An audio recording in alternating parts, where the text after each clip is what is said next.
Welcome to the world of real estate loans and business brokerage. This is Roy Malkison, your red tie agent, and you all are listening to MI Talk Show. Yes, it is Malkison Talk Show, and we bring this program to you every Friday between 1 to 2 p.m. on our official Facebook page. If you are not familiar with our page, just go on MI in your Facebook search box and search for MI Talk Show, and you can find us over there.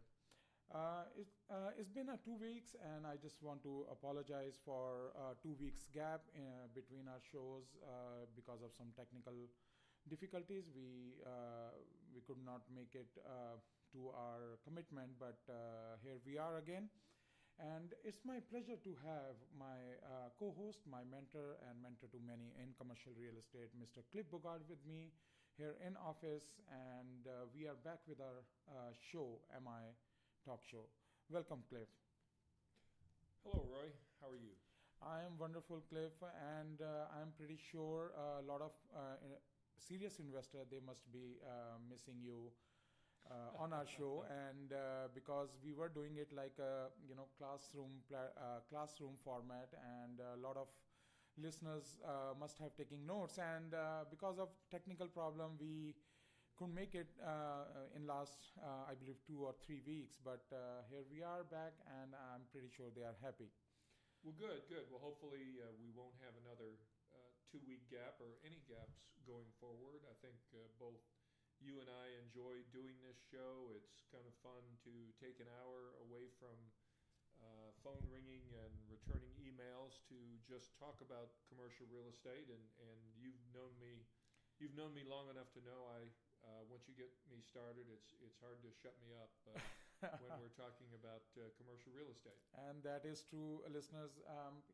As I always mention, Mr. Cliff got 37 years plus experience in commercial real estate, and he's been doing this for a very long time in Texas market. So he knows this market in and out. He knows everything and every single aspect. So if you have any interest in commercial real estate, this show is actually for you. And all the serious investor and who've been listening to us on different platforms, they know that we bring a lot of interesting information, and we believe after every program that we did, and even after today's program, you will learn something new today. In our previous programs, we did a lot of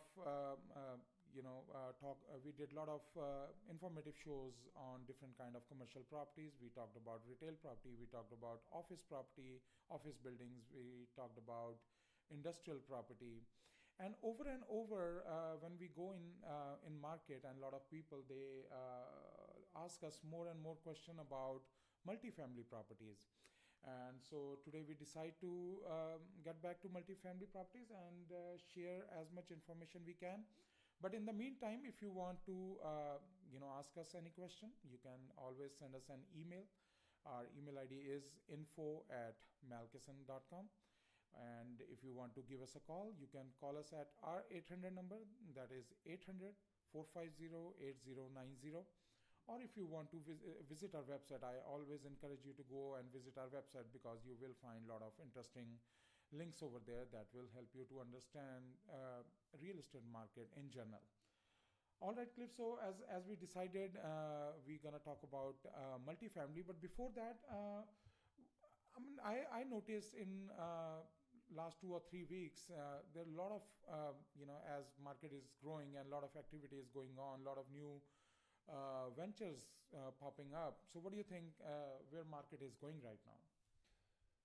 Well, that's a very important question, and that's a question that we commercial real estate folks, or in whatever part of the industry we are, and that when I speak of that, I'm talking about not only the transaction folks like us, and I would consider us, we're transaction oriented parts of this industry, but also, and perhaps more importantly, to developers, to owners, developers, and investors. They want to know where we are in this market, and it's a difficult question to answer only because this is a market unlike most of us in the industry have seen, even folks who've been in the industry as long or longer than I have never seen, when I'm talking about the market here in North Texas in particular, the Dallas-Fort Worth Metroplex, really haven't seen anything like this before. I started in the business in 1979. I was down in Houston and went through a boom and bust cycle down there before I came up to Dallas-Fort Worth and went through another boom and bust cycle in the mid-'80s, which we really didn't fully come out of till the mid to late 90s. And then we went through another boom and bust cycle associated with the dot-com kind of tech boom and bust. And then we, of course, in the earlier in this century, I guess around 2007, 2008, we went through, of course, the subprime meltdown.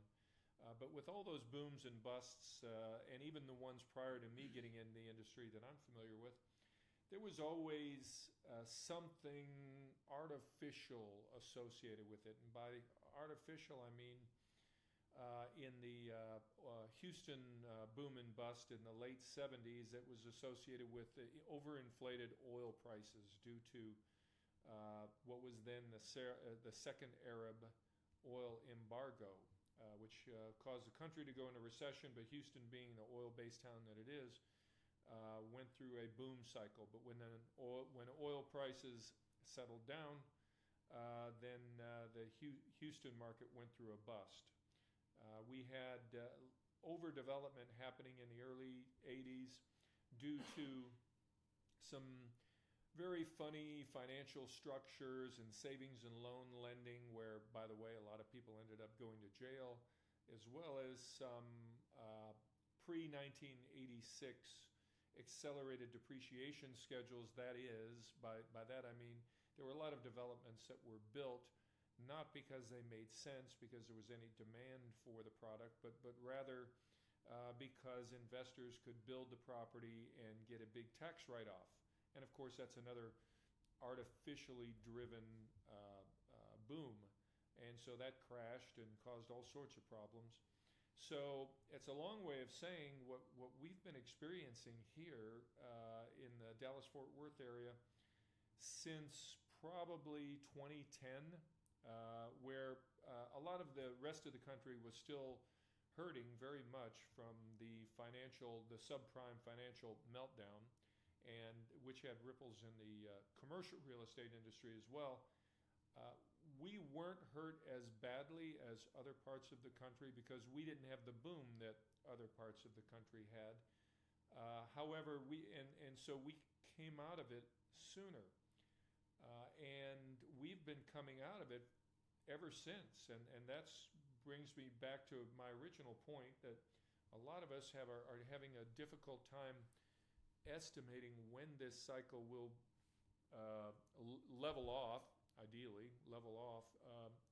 I don't think we're going to see any kind of a bust because all of and the reasons behind all this, as opposed to the previous booms and busts that I mentioned just a few minutes ago, this is steady growth that's been going on for now 7 years, perhaps, maybe longer depending on how you measure it. Steady growth based on solid fundamentals. And when I say solid fundamentals, I'm talking about steady job growth, and job growth also accompanying job growth when you have available jobs, you have people moving into the area, and that's people moving in to take those jobs. And Dallas has a diversified economy, and the best indicator of that is when the oil prices dipped from over $100 a barrel down to as low as $30 a barrel about a year and a half ago. Houston felt the impact of that, and we didn't have hardly a blip up here in our diversified economy. So here we're 7 years into this growth cycle, and everyone's trying to guess when will it stop? When will it? What will cause it to go away? And right now, again, not only do the fundamentals look good, as they are right now. Jobs are continuing to grow, and people are continuing to move into this area. But now with other things on the horizon, such as, and we're not going to get into politics, but with the proposed tax changes that are just now being discussed in Congress, and I think everybody feels that some form of tax legislation is going to pass. I'm sure it'll be a compromise amongst the various factions in both parties.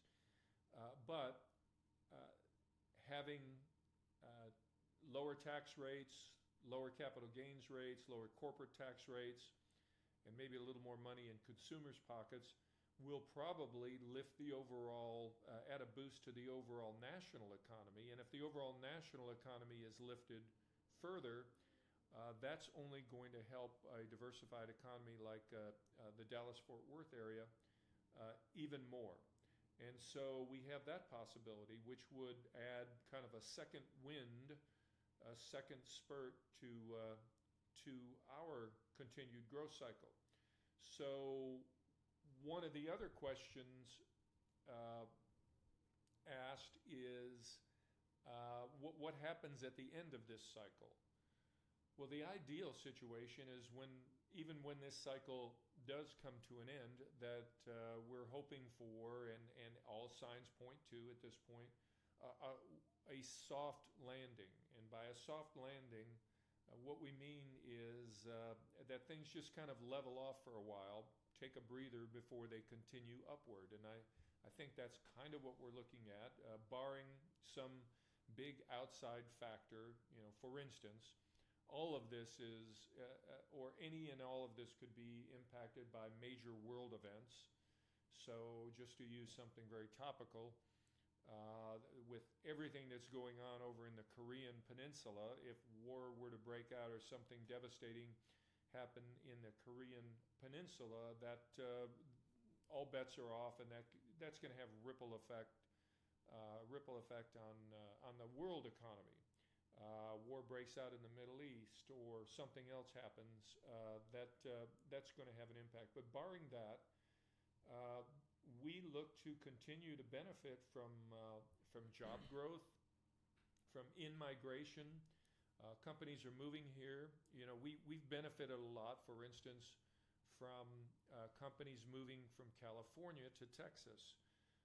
Well, I don't know how many listeners may have followed this in the paper, but about a month or less than 2 months ago, California just enacted another big tax increase. And so on top of the heavy taxes and regulations that they've already been experiencing, they just added additional taxes, and that's going to cause even more people to flee California, and and companies to flee California. And one of the states that is benefiting the most from the out-migration of California companies is Texas. And then one other thing I'd like to go ahead and mention for the long-term health of Texas, which obviously then benefits the Dallas-Fort Worth area, but Texas overall, is we're in compared to other states, we're in a very good budget situation. Business is good and revenues for the state are good, but the oil industry, first of all, the shale oil industry has recovered nicely from the downturn in oil prices and has become even more efficient. And so they're producing more oil with fewer employment in that particular industry. But two other things happened in the last 2 years that will benefit Texas for many years to come. And that is about 2 years ago, and excuse me for not having the exact date, but about 2 years ago, the export ban for natural gas was lifted. That was something that was around since the 70s, since the late 70s. There's been a ban on exporting natural gas and oil. Well, about 2 years ago or so, the ban on exporting natural gas was lifted. Well, natural gas is abundant and cheap here, but in places like Europe and other parts of the world, it is very expensive.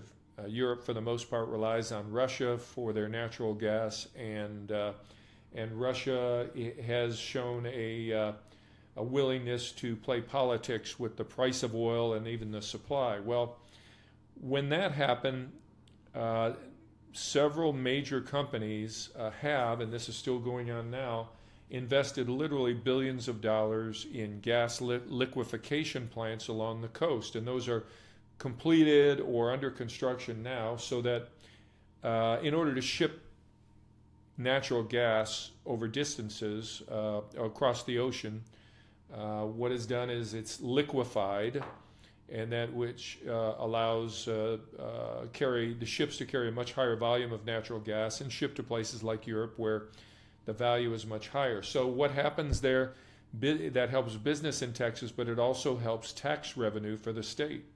And then just last year, the export ban on oil was lifted. And so several new port facilities are being expanded or created to allow for the shipment of oil overseas. So that's going to give a steady source of buyers, if you will, for the oil that's produced in Texas. Again, not only does it help jobs, but it helps the taxes that go to the state. And if you haven't noticed, if you've driven around the state of Texas, everything is under construction right now. Correct. And for the long term, having infrastructure, bridges, roads, and all types of infrastructure built and rebuilt and repaired helps the long-term economic vibrancy of Texas. So all signs still seem to be pointing up. And so I've heard analogies, baseball analogies, such as we're in the 8th inning of a 9-inning game. We're in the 8th inning of this cycle. Well, I've heard people say that for a couple of years now. So maybe this cycle is going into extra innings. Well, thank you, Cliff, for a lot of information, and listeners see that what I was talking about with Mr. Cliff, because he got over 37 years of experience in commercial real estate, and not only we can bring you informative show on real estate, but we can also give you a very informative information that you can use when you go out and do the due diligence on any project. So well, Cliff, so you mentioned that because market still looks very strong, at least in Texas, and the government is very positive with the budget and everything, and we all the listeners who actually lived in Dallas Fort Worth area, they must have noticed that a lot of construction going on, a lot of apartment building coming up. So one thing is sure that we have a demand, because people, all the investors, all the builders, they are putting up such a big infrastructure. They are buying old properties, renovating them and doing a lot of stuff out there to accommodate all the movement all around the U.S. And particularly you mentioned about California. A lot of big companies moved in, and I was checking this data on City of Dallas website, and according to them, almost 40-45 companies actually already moved their office to Dallas. So again, back to our theme of the program, we want to talk about multifamily properties. Again, all the investors out there, we did this show, I believe, already twice on multifamily, but still they have a lot of question, and I believe they are very much interested in sticking to multifamily. Sure. So what we can suggest to them when they go out and look for investment opportunity in multifamily properties? Well, let me first talk a little bit about, I know I just talked about the general economy, spent a lot of time talking about the general economy. Let me talk about the market first, kind of start with a kind of overall picture of the market for multifamily properties.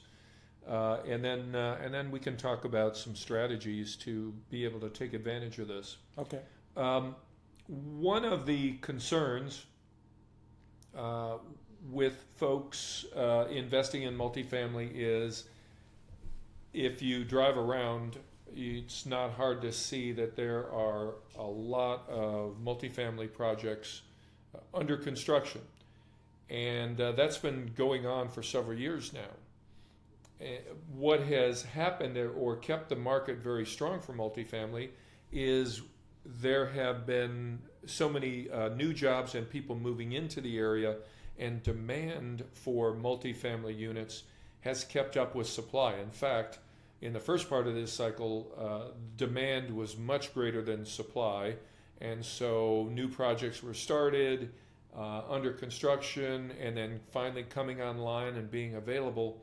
But as much as was coming available, the demand kept up, and so the vacancy rate stayed fairly low in the 4 to 5% range. Mm-hmm. There was some concern last year, especially in the latter half of last year, that the amount of supply coming online was finally exceeding demand, which was not too concerning because the market was so tight as it was. It probably could use a little bit of breathing room, if you will, a little bit of having a little bit more vacancy wouldn't be a huge problem. Obviously, you don't want that vacancy number to go up too much. Well, there's a couple of things that are going to keep that in check, and therefore keep multifamily healthy, and that is that while 2016 was probably the peak of new units coming online, and 2017 may be close. What has happened, though, is the measure of how many new projects are going to be under construction, and that's measured by new construction permits. Mm-hmm. New construction permits issued for multifamily properties reached its peak in 2015. And so a lot of the 2015 properties came available in 2016, and even now, coming available now in the beginning of 2017. 2016 saw a decline, not a huge decline, but a significant decline in the number of new construction permits, which means it's going to result in fewer properties coming online in the end of 2017 and into 2018. And then finally, so far in 2017, the number of new permits for multifamily properties is even lower than 2016. So it's definitely trended down, which means fewer properties still that are going to come available in 2018 and 2019. And so as long as we have continued high employment, good employment, and people will continue moving into the area. And just one little note on that, this was from an article I saw just very recently. It ranked the top 10 metropolitan areas for job creation in the country. Mm-hmm. And New York was number one, the New York City market, with in the year ending February 2017. So as of the end of 2017 for the previous year, and that was 141,000 in jobs gained. Mm-hmm. Atlanta was 98,000, and Dallas was third. Dallas metro area, third at 91,000 in the country for the top 10 metro areas. But what this particular number doesn't say is it only includes the Dallas metropolitan area. If you include the Dallas-Fort Worth Mm-hmm. metropolitan area, and Fort Worth is often in the metro area, if the area is broken down, Fort Worth, Arlington area, our job growth was actually up right at about 119,000, 120,000, Wow. which puts it just under New York City. So we're continuing to see job growth, and of course, with job growth, people move into the area, and when people move into the area, that obviously increases demand for all types of housing, but in particular for multifamily housing. So we have job growth, people continuing to move into the area. Right now, we may see a little bit of an expansion or a little bit of an increase in vacancy, but I anticipate that by 2018 and 2019, that's probably going to tighten up a little bit more. So there's still opportunities out there, even buying at the low cap rate, high price. For those who do believe that the market is going to continue as it currently is, and I'm one of those believers, then what we're going to see is vacancy rates stay low. As things tighten up at the end of 2017 and 2018, rents to continue to go up. So there's still opportunities out there. One of the areas that's very difficult right now, and we get a lot of requests for this from multifamily folks, is they want to buy rehab projects. They want to buy that B-, C+ property that's in a nice area that is only a B- or C property because the current owner hasn't taken care of it and it has deferred maintenance. And what the typical investor wants to do is come in and buy that property, at a low price because it hasn't been taken care of, and therefore be able to put some additional money into it, fix it up, fix the roof and the landscaping and paint and etc. And by doing so, then increase the value by then increasing the occupancy level and higher rents. I will say, and we've said this before, a lot of that has really been picked over, right? Especially for investors who aren't very experienced in owning and rehabbing multifamily properties. I would say my recommendation would be, if you're an investor who has a lot of experience in turning around multifamily properties, then there's still some opportunities out there, but they're hard to find. What I would not suggest is somebody who's new to multifamily properties to try to find a Class C property and without experience and prior knowledge try to turn it around, because it's number one, very difficult to find, and the properties that might be in that condition currently might be in that condition for a reason.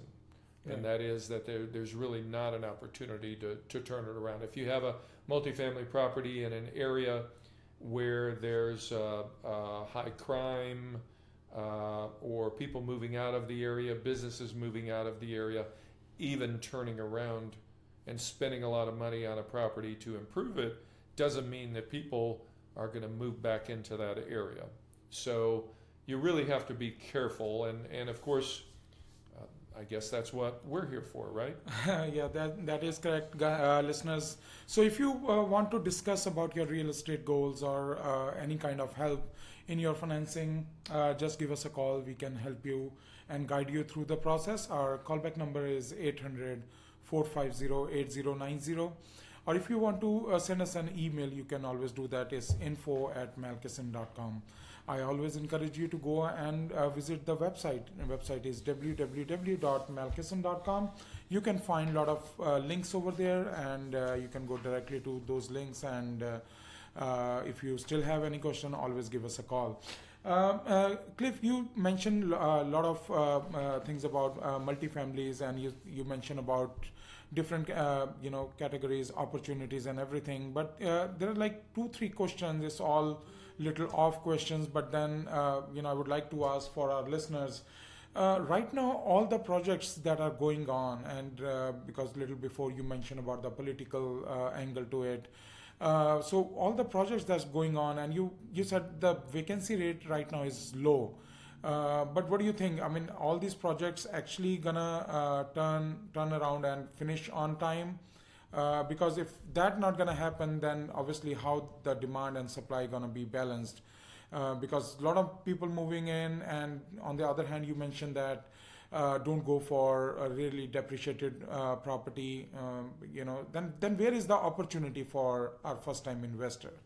I mean, obviously, first-time investor, and then there is big investor, and then there is a mega investors. And mega investor, they have money, they can buy a land and start a project right from scratch. But on the other hand, for the big investors and for the first-time investor, probably market is getting a little bit harder. What do you think? Well, it really is, and if my recommendation always to a first-time investor, unless they have a lot of money that they're willing to risk, and most first-time investors don't. Right. My recommendation to a first-time investor is buy quality. It doesn't mean they have to buy the premium top quality, but when I say quality, buy a property that's in good condition. Doesn't have to be great condition or top of the market condition, but buy a property that's in good condition. Doesn't require a lot of potential capital investment. So good quality in a good location. Now that means you may pay a little bit more for it, and a little bit more means you're buying it at a lower cap rate. But by doing so, you're buying a safer investment, number one, and number two, you learn. Right. By owning the property, operating the property, making decisions that you need to make as you own a property, all the little decisions. Even if you have a management company managing it, you still have to work with the management company. The management company is going to work with you on any improvements and maintenance costs, tenant issues, all those things. And you can learn this by buying a safer investment. I would definitely not recommend that a new investor try to, unless they're partnering with somebody who's very experienced, that they try to do their own development, or that they try to buy a rehab property, turning around a property that's in very, very poor condition in a bad neighborhood, or even buying let's say an old warehouse building in the design district and trying to convert it into a different use. Those are the kind of things that should be left to someone who has some experience. So even if that's your long-term plan, if that's your goal to do that type of investment, if you're a new investor, I would strongly suggest getting something somewhat safe, even if it means, again, buying at a little lower cap rate, and get the experience. It's amazing what a year or two's experience of operating and dealing with the day-to-day issues month to month, again, even if you have a management company, how much knowledge you can gain to be ready for that next investment and that next investment. So I think there are opportunities there. There are, occasionally there are some properties that might come up for foreclosure, although those are getting few and far between, really hard to find. In fact, those are probably at a low for quite some time. And although the topic here is multifamily properties, if we're talking specifically about a first-time investor, I'd suggest for a first-time investor, one of the best things you could do is to buy maybe what we call a net leased investment. Okay. And that might be a retail property or an office property, or even potentially an industrial property, but it's a building that's occupied by one tenant on a long-term lease. Okay. And again, that goes to buying a safe investment, getting some experience of being a commercial property owner. Even if it's a single tenant net leased investment, there still are some decisions that need to be made along the way, and there's different types of net leased investments. There's everything from just a single tenant retail or office property to what we call an absolute net leased investment. An absolute net leased investment is something where the owner has very little, if any, responsibility. like a long-term net lease CVS drugstore kind of investment. But the opportunities are, again, for multifamily properties are still there. They still pop up. And one of the things that I would, and this is very difficult for first-time investor to get used to adjust to. But in a market like this, you need to be prepared. Once you, and I would suggest spending some time with professionals such as you or I, or if they have another professional, a knowledgeable professional that they can work with. But ultimately, when you're prepared and you're ready to buy, in order to be able to capture a potential good deal that pops up in the market, and they do pop up in the market, but they're gone very quickly. And so one of the things, I would advise the client, and if they were sitting across the table from us right now, this is the type of thing I advise them, is we do our homework ahead of time and talk to our lender and be prepared. But when a property pops up, need to be able to react quickly. It's often, if a good deal pops up, it's often very much like the residential market, I guess now, but it may be even a good multifamily deal may hit the market, and it may be under contract to an investor within a day or 2 days or 3 days. So for the investor who wants to take a long look and study the numbers and evaluate and talk to their friends and talk to other advisors before they make a decision on making an offer, it's gone by that point. Mm-hmm. Now, I will say, and most investors aren't really familiar with this, is there's a process whereby you can put a property under contract. You can lock up the property mm-hmm. by putting it under contract, giving yourself 30 days, sometimes 45 days, to then evaluate the property. Right. And then prior to the end of that, what we call due diligence period, you can back out if the numbers don't look good, or you find things wrong with the property that make you uncomfortable and you're just not satisfied. There are ways, the way the contract is written, certainly the way I write the contracts or work with my clients to write the contracts, is that we can back out of the contract at minimal cost, and usually it's less than $1,000, and often much less than $1,000, to be able to back out, get our earnest money back, and move on to the next property. But the benefit of that is if you act quickly and you tie up the property, then no one else can put it under contract, and now you're in control for 30 days, let's say. You're in control for 30 days. You can decide whether you want to move forward or not. And if you decide before the 30 days are up at day 25 to back out of the contract, we notify the seller and the title company that we're backing out of the contract. And it might cost nothing. It might cost $200 to $300. It might cost $1,000. But at least that's the fee we paid for tying up the property, so that we can make the decision. Rather than lose out on the property and have the other investor is the one who can sit on it for 30 days and they decide whether they want it or not. Well, we can say it's a cause to be a good and proactive investor.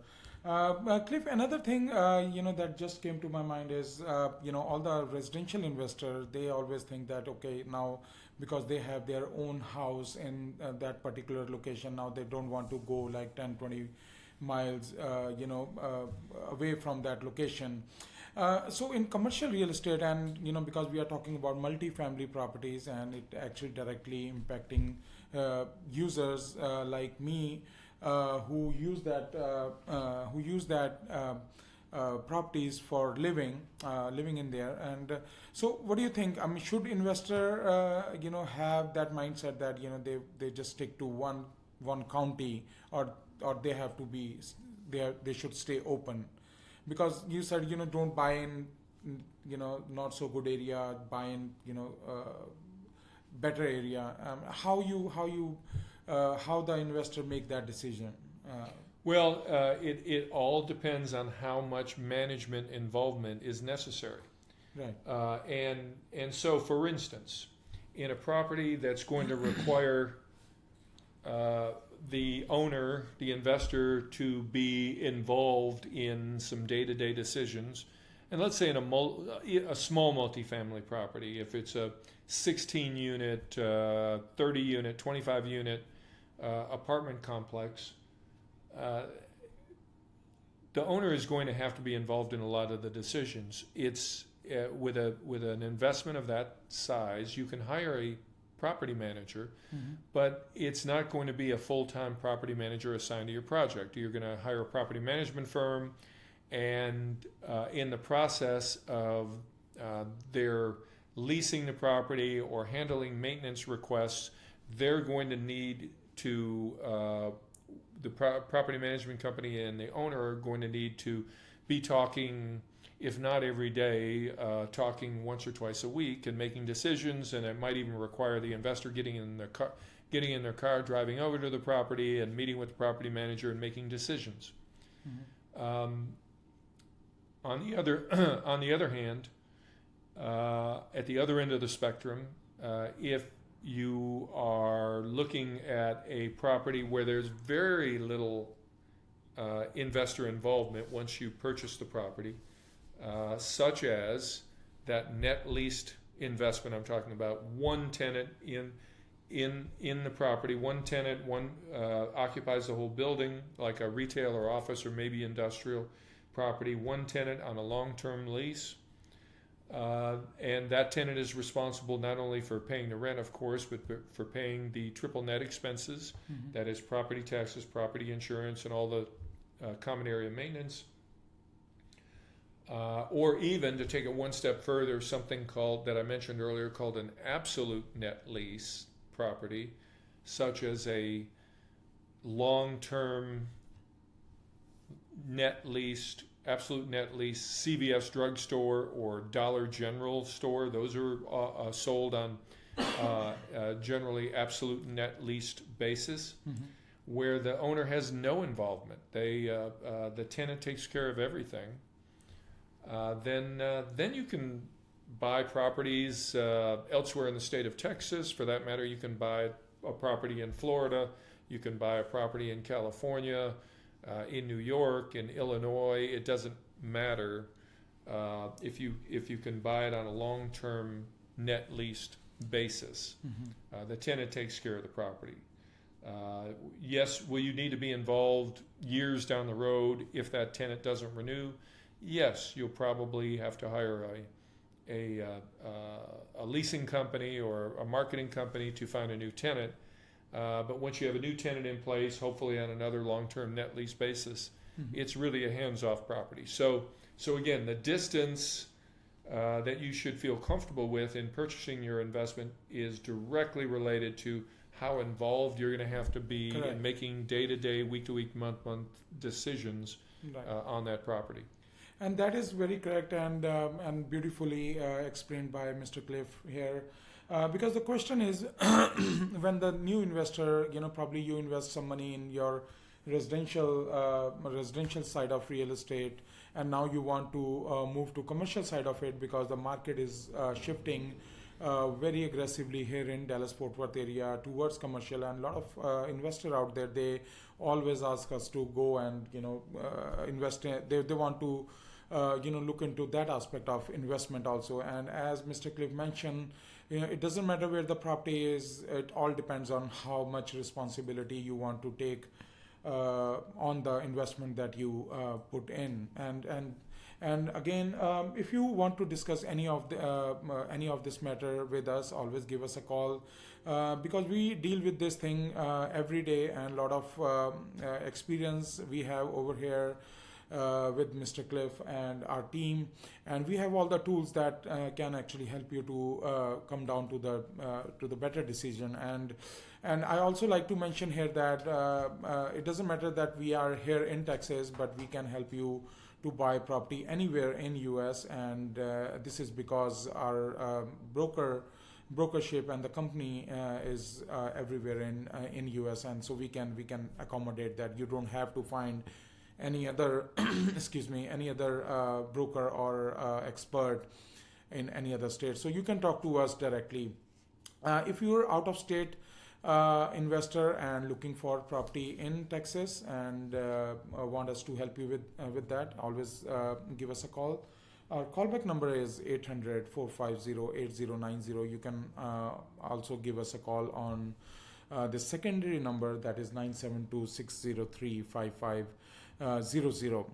I always want to share with you guys, if you are interested in residential side of the investment or have a property that you want to sell, if it's under foreclosure or any kind of stress, give us a call. We have a cash investor who are ready to buy those kind of properties.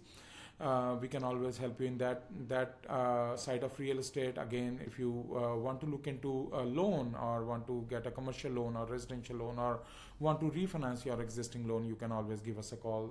We have a good team who can help you with that. Well, Cliff, because we start with the multifamily again, when we talk about first-time investor, we talk about different aspects, and depends on how much risk they want to take when they go for first time in commercial real estate. And for our new listeners, is there any other thing that we want to mention quickly, because we have almost 10 minutes left to our show? For new investors, unless you have a big pile of cash and you want to buy your properties all cash, which very few do, I think you need to have a discussion with your lender. Correct. And be prepared. Number one, talk to the lender. Tell them what you're planning on doing and the type of properties. And the lender will give you an idea of what types of loans they're willing to do based on what characteristics of the investment. Right. So again, in all other things being equal, and assuming a qualified investor, somebody who has financial assets and income, or even owns other properties, all other things being equal, the lender is going to lend more money or be willing to lend a higher loan to value ratio on a property that is, let's say again, has less risk. Okay. Like a long-term net leased investment, or a small little shopping pad site that has two tenants, little 5,000 square foot shopping center pad that has two tenants, one Starbucks and one's AT&T wireless store. They're on long-term leases. The lender naturally would be willing to lend more on something like that than the lender would on, let's say, an older shopping center in an area that is maybe in decline, that has 30% vacancy, and the tenants that are the remaining tenants are local mom and pop hairdresser, nail salon type of thing. Much higher risk associated with that. So the lenders look at the investments very much the way investors look at them. The lender is concerned about the property and its ability to generate income, and the risk associated with that income. So a long-term property or property leased to long-term solid credit tenants like Starbucks and AT&T Wireless or AT&T has a lot less risk than the other property, and what that I described. It had the moms and the pops and the big vacancy. And so what the lender is looking at, the lender doesn't want to foreclose on the property. The last thing the lender wants is to have to foreclose on the property. And so the lender first looks to the property's ability to pay the loan. Okay. So the lender looks at the net operating income of the property, just like an investor looks at the net operating income of the property, but the lender is looking at the net operating income as being the money available to pay the loan, plus have a little extra in case for unforeseens, and to provide the investor profit and motivation to maintain the property. And they use a mechanism which we're not going to be able to go through here on the radio, but a mechanism called debt service coverage ratio. But basically, it's looking at the property's ability to pay the note. And so lenders are going to look at that. So when you have your discussion with your lender and you're talking about the type of investment and the size of investment, the lender is probably going to give you a pretty good indication of what things they will lend on, what things they won't lend on, based on your experience and your assets, your financial assets, as to how much they might be willing to lend. Again, first they look to the property to pay their loan, and then if something happens, tenant moves out, and the property itself can't generate sufficient income to pay the loan, then is when they look to you and to what the investors' assets and resources are to be able to make up the difference. So having a good conversation with a lender, and by the way, should talk to more than one lender. You may have a lender that you use for all of your personal stuff. You may have a business as well that you operate, and maybe you have a different lender or the same lender that you utilize for your business. I would say if you're looking at something like investing in real estate, yes, absolutely talk to that same lender. They know you better than any other lender, but that shouldn't stop you from also talking to some other lenders and some other possibilities, because there might be lenders more willing to lend on certain types of properties, and or willing to provide a loan for a particular type of property that your lender, your preferred lender, will not. Often lenders have real preferences, and you can talk to your lender, and they may say, well, we like lending on multifamily and retail properties, and we don't like lending on industrial and office. And another lender might say just the opposite. So finding a lender, trying to get a loan from a lender who doesn't like that particular product category, that type of, you might be able to get a loan, but the terms just aren't going to be as favorable. That's correct. As if you try to borrow borrow money for properties that they do prefer. And usually that preference, the reason they have a preference one way or the other, at least to some degree, is because they're more familiar and they understand that type of property better, and so they are able to assess the risk associated with that property better. And that is correct, listeners. If you want to explore more into this lending options that you have, as Mr. Cliff mentioned, that it is very important that, while you are looking for good opportunity or deals in the market, it's better to talk to your lender in advance and straighten up all the terms and conditions that they have, and you might as suggested, you should talk to more than one lender, and again, we can help you with that. You can always give us a call, because we work with multi-lenders, and we try to find the best possible deal as far as your investment is concerned. So if you go for industrial property, we try to look for a lender who actually have a favorable terms and condition when you go for a lending. Another thing, Cliff, that we should talk about is, I guess, is our favorite topic is about tenants. So we are very aggressive in helping tenants to transit to as a property owner, or at the same time, if all the tenants who lease are up for renewal. So we are very, very good help for them. How we can help all those people who are listening to us and their lease is up for renewal? Well, a lot of small investors are business owners, right? And so business owners need space, whether that's office space, retail space, industrial space, whatever type of space it is, to operate their primary business.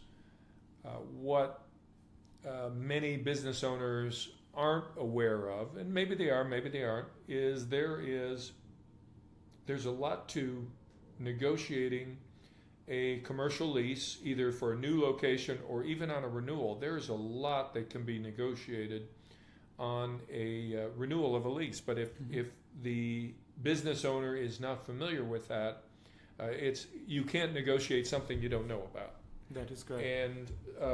And so we have, and I can just say we've talked about my experience.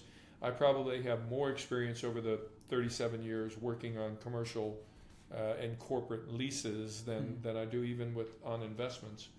And what we do when we're working with business owners is we have a process, and it's a leasing process, and really what it amounts to is a competitive bidding process. Right. And it is a competitive bidding what we do is once we understand our client, the tenant's needs, and when I say needs, I'm talking about more than just the size of the space and the layout of the space, but budgets, growth needs, and any number of other factors, whether that's signage, accessibility, flexibility for growth, you name it. There's 24 different items that we look at.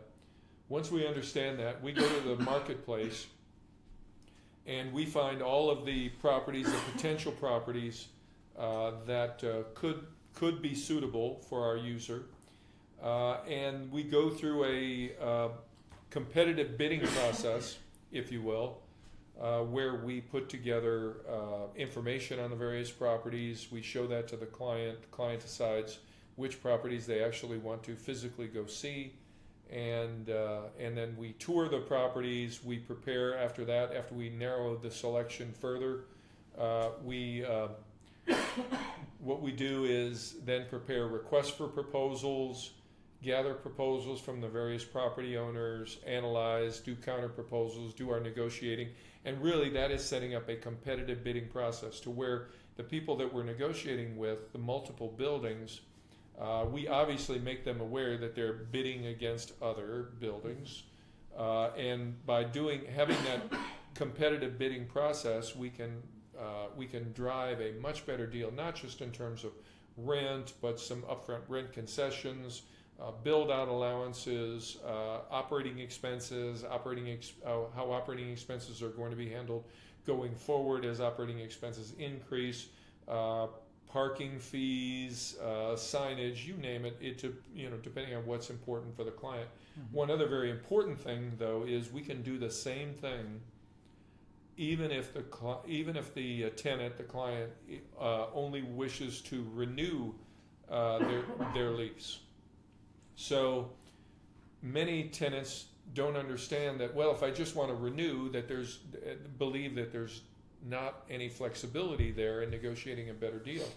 Well, there really is. And what we do in that particular case is much like the process that I just described a moment ago, where we're looking at multiple buildings in the market. If a tenant tells us that their primary interest is renewing, they really just want to renew, we're still going to find other alternatives in the market. And we're going to talk to their current landlord, and we're going to tell the current landlord basically this, and that is, our client, who is your tenant, as you know, has a lease coming up in, let's say, 6 months, and they've asked us to evaluate all possibilities, and so we are out in the market looking to find all potential possibilities for their next 5 years, let's say. And one of those possibilities is they may wish to renew. And so then we begin our negotiations with the landlord, and we send a request for proposal to them for the renewal, and we get a proposal back. And so we're negotiating both on the renewal and potentially moving out all at the same time. And so the landlord knows that they have to be aggressive and offer a very competitive deal. Otherwise, they risk losing that tenant. So that's just a short explanation of the process we use to drive the best possible deal for a commercial tenant in a lease. And yes, listeners, so if any listeners out there who are looking for new properties to rent out, or if you are your lease is up for renewal, do give us a call. And it is very important because we can help you to save a lot of money in there. Market is very competitive, and because of that, property owners are ready to negotiate, and they want their property to be fully occupied. And a reason is they don't want to lose the value they don't want their property to lose the value out in the market right now. And we discuss today about multifamily, and we discuss a lot of other information. I hope all the information that we shared is helpful for you, and I hope you enjoyed our show. Please do give us a call. Let us know what other topics you want us to discuss in our upcoming shows. At the same time, if you have any question or questions about today's show, give us a call. Our callback number is 800-450-8090. And if you want to write us any question, you can always send us an email at info@malkison.com. That is info at Malkison, MALKISON.com. I always encourage you to go and visit our website. Our website is www.malkison.com. You can find all the other links about real estate, commercial real estate, residential real estate, loans, and business brokerage. If you have any more suggestions for us, as I mentioned, do give us a call. Let us know how we can improve ourselves. For this week, me and Cliff have a wonderful weekend, and I hope we see you next week with our show, and bring a lot more information for you so that you can get benefited out of it. And anyway, if you want to discuss any of your residential or real estate goals or lending goals, give us a call. Take care, and hope to see you next week.